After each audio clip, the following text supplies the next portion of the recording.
Hey everyone, welcome back to my channel that is Techaruna, and I hope all of you know about that. I'm running a series on Canva tutorial.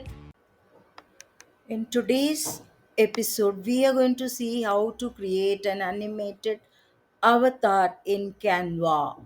I've done this video throughout with the help of this app in Canva. Hey everyone, welcome back to my channel that is Techaruna. Today I am going to teach you how to create an animated speaking avatar. Go to Canva and log in and use any blank template. Then go to apps 9 dotted space. Then search for Krikey AI Animate app. This will show numerous avatar and options for language, accent, voice, and after choosing your required details click preview speech and then click generate. Boom! You will see the avatar created and that too animated. Hope this is useful. If you found this useful, click the button like, share, and subscribe. And if you have any suggestions or you want any tutorial, reply to me in the comment box so that I can create a video for that also. So thank you for watching. Thank you.